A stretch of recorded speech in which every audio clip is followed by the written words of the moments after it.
Olá pessoal, tudo bem com vocês? No vídeo de hoje eu vou falar sobre diabetes mellitus e hipoglicemia. Fique ligado! Pessoal, diabetes mellitus é uma doença crônica que é caracterizada por elevado nível de açúcar no sangue. Para que a gente consiga entender o que é diabetes e qual que é a diferença entre diabetes tipo 1 e diabetes tipo 2, eu preciso primeiro entender como que funciona o meu corpo. Para que eu consiga desempenhar as tarefas do dia a dia, eu preciso produzir energia. A energia é produzida da seguinte maneira: eu me alimento, parte desse alimento consumido se transforma em açúcar, e aí o açúcar cai na corrente sanguínea, e ele é transportado até as células, e dentro das células ocorre uma série de transformações químicas, onde eu consigo então produzir energia para que eu consiga pensar, me movimentar, enfim, fazer as tarefas do dia a dia.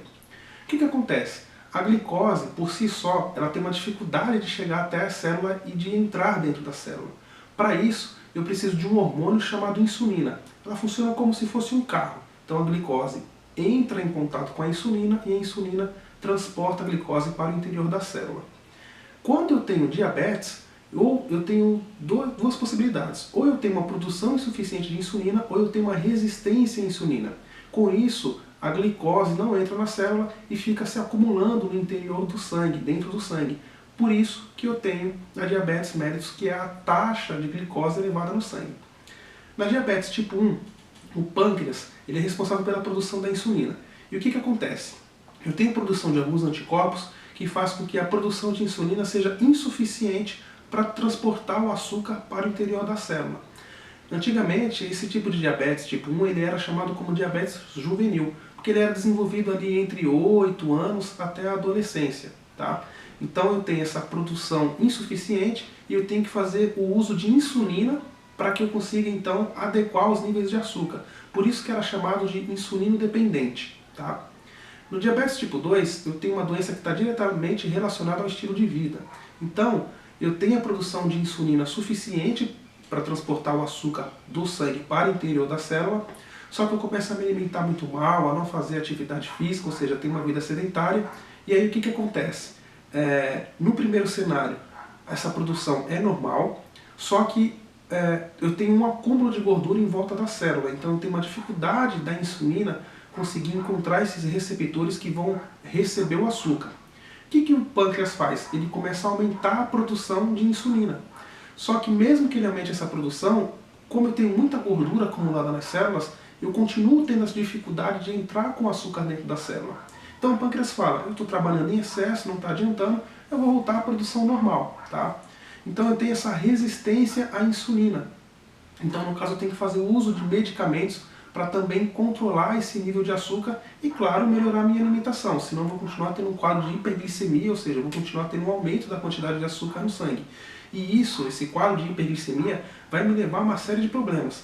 Problemas de visão, eu posso até mesmo ficar cego, eu posso ter problemas de circulação sanguínea, posso até mesmo ter que amputar membros.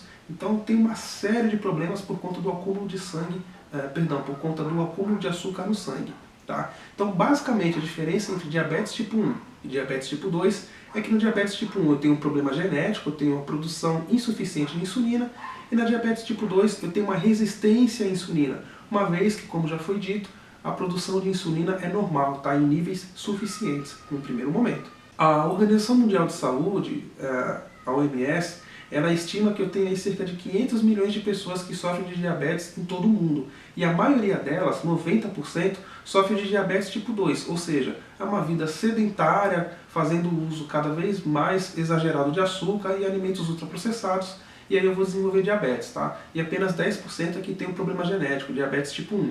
Quando eu não me alimento, fico muito tempo de jejum, ou quando eu faço muito exercício físico e não reponho essa perda de sais minerais, de açúcar, eu posso ter hipoglicemia. Agora, quando eu sou diabético, existem dois cenários. Ou eu faço uso de medicamento para controlar a diabetes, e aí eu não me alimento, ou simplesmente eu tomo muito remédio fora das doses e dos horários recomendados pelo médico e também não me alimento. Tá? Então o que acontece? A taxa de açúcar, em vez de ela ficar controlada, ela cai drasticamente. Então é um quadro muito difícil para quem é diabético, porque ele precisa controlar o nível de açúcar para não ficar elevado, mas ao mesmo tempo ele não se alimenta direito, e aí a taxa de açúcar, o remédio vai fazer o efeito desejado e vai cair drasticamente. No nosso dia a dia, quando a gente não sabe que tem diabetes, é muito difícil identificar um quadro de hipoglicemia, ou seja, quando a taxa de açúcar cai no sangue. Tá? Agora, se eu já sou diabético, geralmente eu já consigo entender que eu estou tendo uma hipoglicemia. Tá? Quais são os sinais de alguém que está tendo hipoglicemia? Eu tenho tontura, eu tenho tremores, eu tenho confusão mental, posso ter convulsão e até mesmo entrar em coma diabético, perder a consciência. E aí é um quadro muito grave, porque é um quadro de difícil reversão. Tá? Então quando você tem um parente que você já sabe que ele tem diabetes e que ele apresenta esses sinais, ele está tendo um quadro de hipoglicemia. Nesse caso, o que deve ser feito é ofertar a ele um copo d'água misturado com açúcar, uma bala, um doce, até mesmo um copo de refrigerante, para que o nível de açúcar ali suba e no primeiro momento fique numa taxa adequada para que ele consiga produzir energia e aí ele saia desse quadro de confusão mental, de sudorese, tá? De palidez. Se você tem sede excessiva, se você tem formigamento nos membros superiores, se você está indo no banheiro várias vezes, urinar, eu posso suspeitar de diabetes. Nesse caso, eu vou até o médico, relato para ele o que eu estou sentindo e vai ser prescrito ali um exame de sangue, tá? Onde eu vou verificar a taxa de glicose no sangue no período de jejum. Então eu fico 12 horas sem me alimentar e aí vai ser feita uma análise do sangue.